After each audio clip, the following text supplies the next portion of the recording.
একসময় ছোট পর্দায় বেশ জনপ্রিয় জুটি ছিলেন অভিনেতা খায়রুল বাশার ও সাদিয়া আয়মান। একসঙ্গে একাধিক নাটকে অভিনয় করতে গিয়ে তাদের প্রেমের গুঞ্জনও ছড়িয়ে পড়ে। বিষয়টি নিয়ে শোবিজ অঙ্গনে দীর্ঘদিন আলোচনা থাকলেও দুজনের কেউই প্রকাশ্যে সম্পর্কের কথা স্বীকার করেননি, বরং বরাবরই বিষয়টিকে গুঞ্জন হিসেবে এড়িয়ে গেছেন তারা। তবে এবার একটি পডকাস্টে এসে সেই সম্পর্কের বিষয়টি আর গোপন রাখেননি খায়রুল বাশার। তিনি জানিয়েছেন, সাদিয়া আয়মানের সঙ্গে সত্যিই তার প্রেমের সম্পর্ক ছিল, যদিও সেই সম্পর্ক কয়েক বছর আগে শেষ হয়ে গেছে। বাশার জানান, নাটকে জুটি হিসেবে কাজ শুরুর আগেই বিজ্ঞাপনের মাধ্যমে সাদিয়ার সঙ্গে তার পরিচয় হয়েছিল। পরবর্তী সময়ে কাজের সুবাদে দুজনের মধ্যে ঘনিষ্ঠতা বাড়ে এবং এক পর্যায়ে তা প্রেমের সম্পর্কে রূপ নেয়। তবে সম্পর্ক ভেঙে যাওয়ায় নির্দিষ্ট কারণ প্রকাশ করতে চাননি এই অভিনেতা।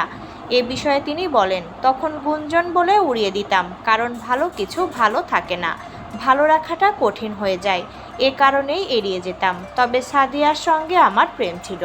সম্পর্কের ইতি টানার পর তাদের পেশাগত সম্পর্কেও পরিবর্তন আসে। একটা সময় নিয়মিত একসঙ্গে নাটকে অভিনয় করলেও পরবর্তী সময়ে হঠাৎ করেই একই পর্দায় তাদের উপস্থিতি কমে যায়।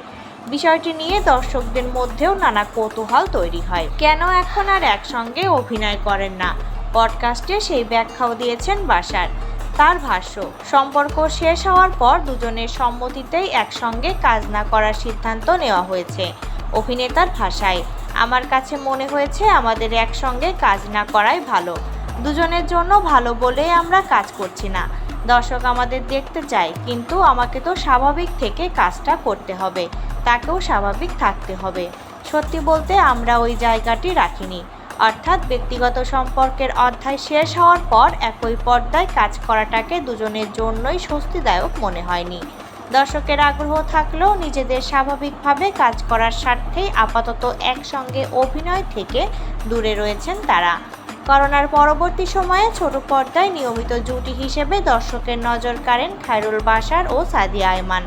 তাদের অভিনীত ডুব সাঁতার, বাবুই পাখির বাসা, জল তরঙ্গ, দই ফুচকা ও দ্য ফার্স্ট কেসের মতো নাটকও দর্শকদের মধ্যে বেশ জনপ্রিয়তা পেয়েছিল।